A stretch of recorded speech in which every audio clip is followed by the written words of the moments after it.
Well, hello there everyone, my name's Amy, this is The Opinionated Woman, and welcome to a reading vlog. And in this vlog, I'm going to be reading Lessons in Chemistry by Bonnie Garmis. I think that's how you say her name. So I added this book to my TBR. I must have heard it on someone's channel, put it onto my list on Storygraph and completely forgot about it. Then I got it for Christmas.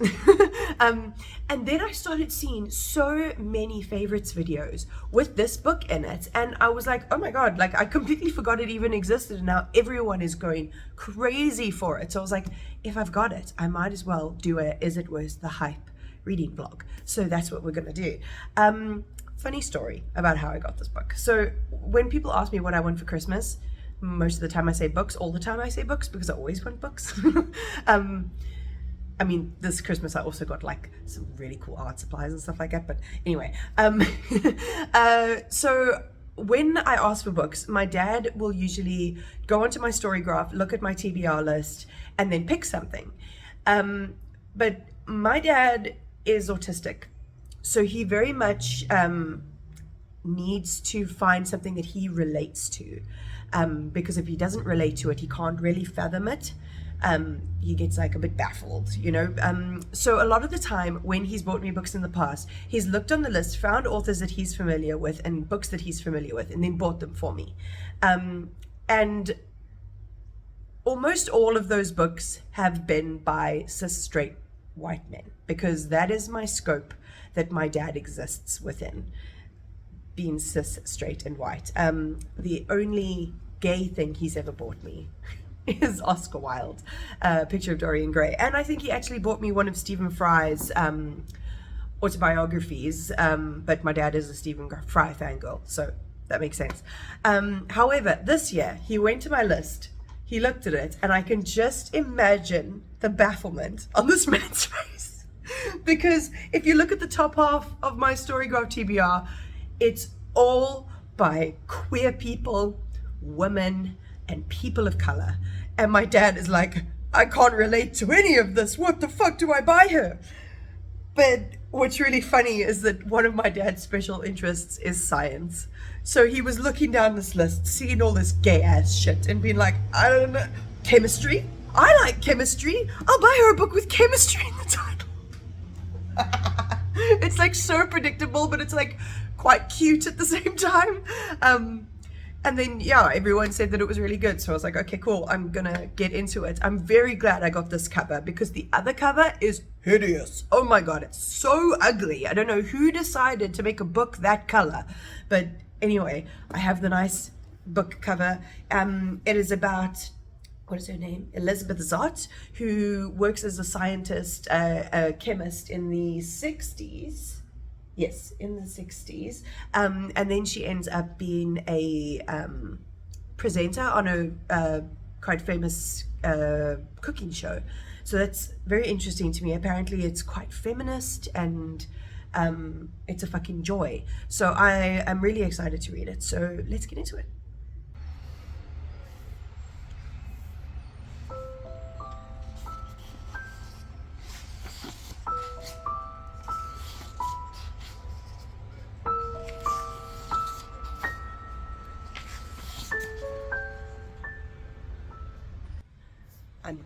I'm going back in time a little bit because I filmed the intro after I started the book.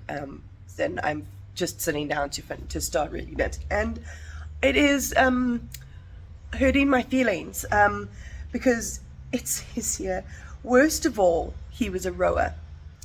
As any non-rower can tell you, rowers are not fun. This is because rowers only ever want to talk about rowing. Get 2 more rows in a room and the conversation goes from normal topics like work or weather to long, pointless stories about boats, blisters, oars, grips, ergs, feathers, workouts, etc., etc. I was a rower. I started rowing when I was 12 and I stopped rowing when I was 19. And it's totally true. That's all we fucking talk about. Like, I think it's because rowers spend so much time like training and stuff like that. Like our regattas took entire days on the weekend. Our training was like 4 to 5 days a week. and we would have to train for like 3 or so hours at a time. So, and like all the boyfriends I had were rowers. Like literally all the rowers talked about was rowing, and it used to piss everyone off at school so much. So yeah, correct, but ouch. I was barely able to scratch the surface of that book, because I am going into town now, or I'm in town now, mountain, to clean out my siblings' studio. They are in the UK, and their studio is a bit of a mess apparently, so I have to go and clean it up.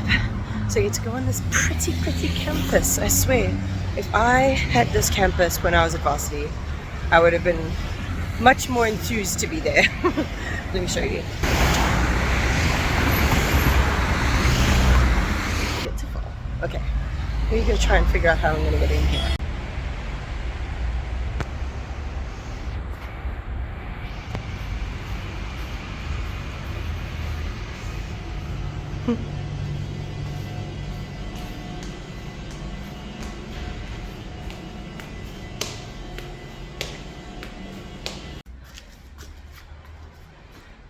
Somebody cleans it out. Somebody cleaned it out already. What the heck? Ooh, crochet blanket. Yeah, it looks like they've been in since the last time that my siblings spoke to them. And it's completely clear, except for this, which is like on brand.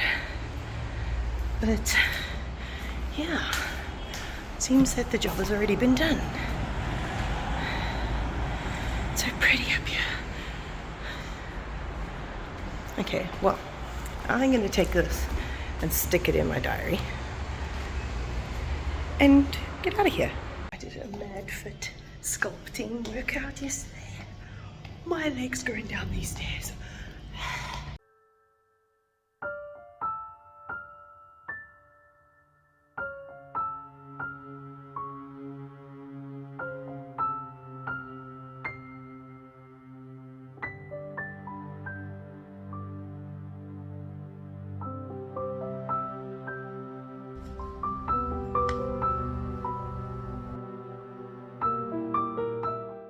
This is how my face tells you that there's trigger warnings. Trigger warning for assault, sexual assault. Whew.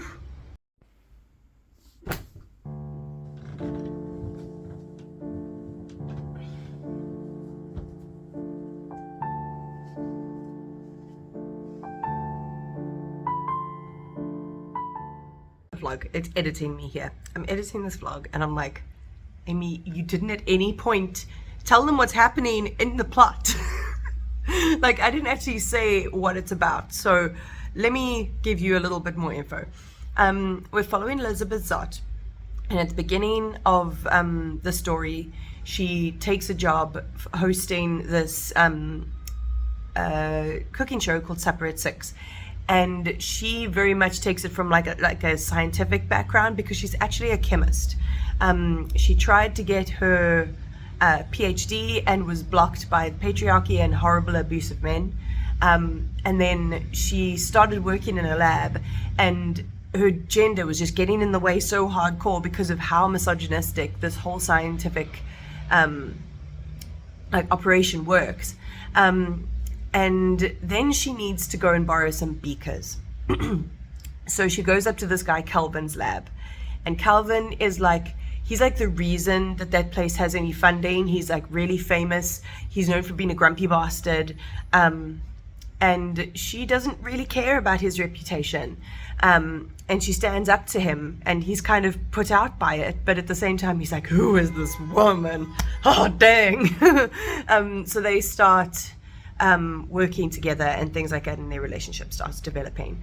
But at the same time, it's very clear that her work stands on its own. Her work is important. There are lots of people. There's someone that's actually funding her under the misapprehension that she's a man, because her work is so important. And everybody's just thinking that she's getting ahead because she's sleeping with him. And in their idea, because it's the 1950s, as soon as she manages to like nail him down, she'll leave and go and have children. That's why she, under no circumstances, wants to get married, because she wants to be her own person. She doesn't want to be Mrs. Calvin Evans, you know. She wants to be Miss Elizabeth Zott, because like she stands on her own.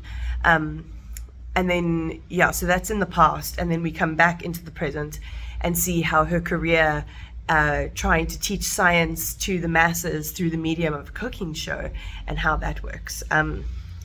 Yeah, that's the basic storyline. And we also get a lot of like really great little characters that come in throughout the story. They like really believe in her and they really support her, or people who didn't in the past and now have, you know, come up trumps, you know. So yeah, that is what it's about. Carry on with the vlog. Okay, last night the football was on from like 10 until midnight, and I don't usually watch those games, but I was like, you know what, it's a Friday, I'm going to put it on in the background and read my book. So I got a good way into it. I didn't expect this to be sad. It was a sad part. I didn't like it. And I can't obviously tell you too much about this, like about why it was sad and everything, but it was really heart-wrenching. And you just feel so much for Elizabeth, especially the fact that she's in the scientific, she works at a scientific institute, and she's constantly being told that she's not smart enough to do the research that she's doing, which she is actively trying to like continue. She's so intelligent. She knows exactly what she's doing. But because she's a woman, they don't treat her with any, and it's in the 50s, they just don't take her seriously. They don't understand why she's working if she could have the possibility of being married to this famous man. One of the things that I really liked about this is that they talk about rowing. They're reading 2 books at the moment, and they both mention rowing, and it's been a very long time. Like the only time I've ever seen rowing mentioned in a book is when I've read like a autobiography of like an Olympian or something. But Calvin, the famous, very grouchy professor, scientist that works in her lab, and Elizabeth start rowing together in a pair, and then in an 8, and it was just like, it was so cool, like to hear all of this stuff, all of the different rowing terms, you know, just see the life in the boathouse a little bit. Like, it was pretty cool. It was pretty cool because, yeah, that was a huge part of my life for like my entire high school career. But yeah, I'm really enjoying it, and I will let you know when I've got a little bit further into it. Hello. It is, I'm not going to tell you what day it is. This is not a let's read this book an entire weekend video. This is my reading experience video. I am almost halfway. I got to 60 pages till halfway. It's really compellingly written. It's written like you can just page through it so easily, while at the same time it's hitting like some important points to do with equality and things like that. But what I wanted to talk about is their dog. Her dog is called 630 because she was walking home one day and this dog followed her, and Calvin looked out and said, "Who's your friend?" And she said, "It's 6:30," because she thought that he was asking what the time was. So the dog's called 6:30, and every now and again we get a perspective from his side. It's not like chapters that are from the dog's perspective. I would not enjoy that, but just things like she's trying to teach him lots of words. She thinks he can learn lots of words. She thinks he's smart, and she tells him he's smart, and he's like, he really wanted to agree, but he didn't know what smart meant, really. Which is really sweet. It's just every now and again this scientist lady is just talking to her adorable dog. I really enjoy it. Hello vlog. I have been reading. I don't have too much to say extra about lessons in chemistry, except that, okay, we got to the point now because we start off the book in the present, which is in like the 60s, we go back into the 50s, lead up to, and then we go back into her working on this cooking show. And I don't really understand it because like he hired her with like 0 experience. All she had was the fact that she makes a good balanced school lunch for her daughter. But she does that because she's a scientist, so she goes at everything in a very scientific way to understand things. So like rowing, she mastered because she got the physics of it. She analysed her pregnancy symptoms, looking at the amino acids in her hair, etc., etc. So she takes things in a very scientific way, and she does the same thing with the cooking show, but I just don't understand how it happened and why she would do it. I suppose she's really desperate for money, but like she's so not the 50s housewife, but I suppose I still have like 100 pages or 150 pages left, so I'm interested to see how it goes. I am waiting on topics from clients, and before I decided to go to the job boards, where I find my freelance clients, I did my chore for the day, which is cleaning my bathroom. And one of my best parts is that I get to do the bathroom, and then I get to sing the clean bathroom song. Clean, clean bathroom, clean, clean, clean bathroom, bathroom, clean, clean bathroom, clean, clean, clean bathroom, bathroom. That's what I get to sing every single time. It's like one of my stims. Every day I get to say, every week I get to say that when I clean the bathroom, and it's very satisfying. Okay, I will catch up with you when I have got further in the book. Hi. Okay, I'm having one of those days where I like get a little bit nervous because I have this one client. He's a gem, he's consistent, and I always know every week I'll have work from him. But I have so much space in my calendar for more clients, and I have a second client, but he's flaky as all shit, and it drives me crazy. So I need to fill his slot. So I've been applying for job after job after job. So I've just basically got these limbo times where I've applied for every job I can find. I've written all the stuff I have to write. I've cleaned for the day.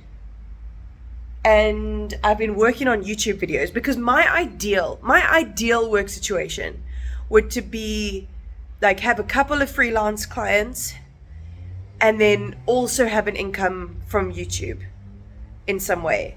But that's a pipe dream. I've only got 400 and something subscribers.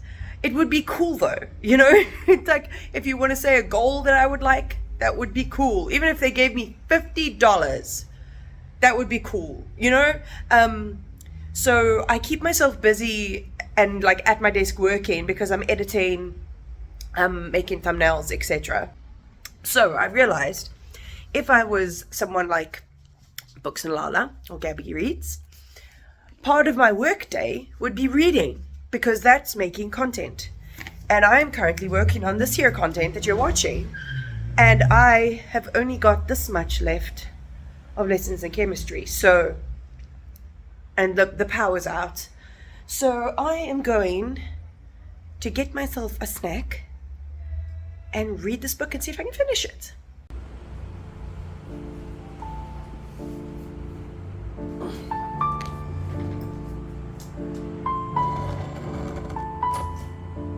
Butter.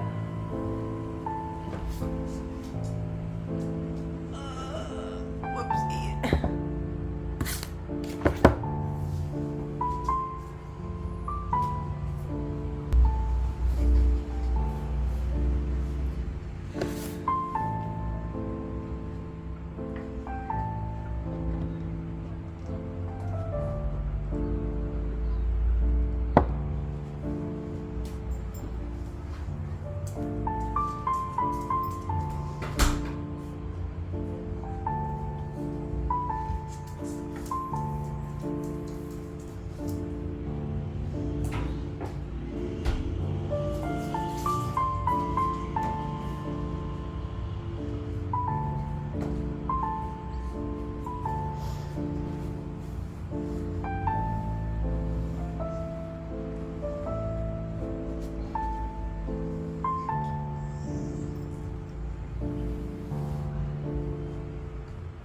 Hello friends, it is a couple of days after I last spoke to you. I look like a thumb, but it is too hot and I've had a last couple of days. So yesterday I woke up in the morning, I did my workout as usual, felt a little bit anxious, just like noted it and then carried on.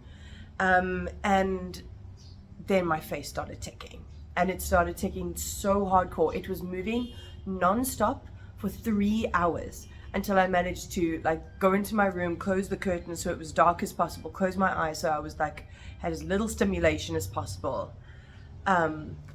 and that's the only rest I got from my facial tick. It was so annoying, and then it started again this morning. But I'm feeling better now. I managed to get my last bit of workout, so I thought I'd come and finish off my thoughts on lessons in chemistry. So this ended well. I like the way it tied up and everything like that. It's very much a book that's about, defying the ideas that people had especially back in those days, of a woman's place. It's about a woman in STEM, about like women making their way through the world without having to fall back on a man. So I thought it was good. Like, I did think it was worth the hype. It was well written. I wouldn't put it on my favorite books of the year list though. Like, I know I haven't read very many this year, but like, I don't think this is going to stick with me in that way. And I think it might be because I feel like the ideas in here are ideas that I've already surpassed when it comes to my learning about feminism and things like that. Like, this is a really good way to like stir up ideas, and if you're not thinking about feminist topics very often in your life, or it's not like too much of a focus, I think this will put some ideas and little kernels into your head that make you think a little bit more about topics like that.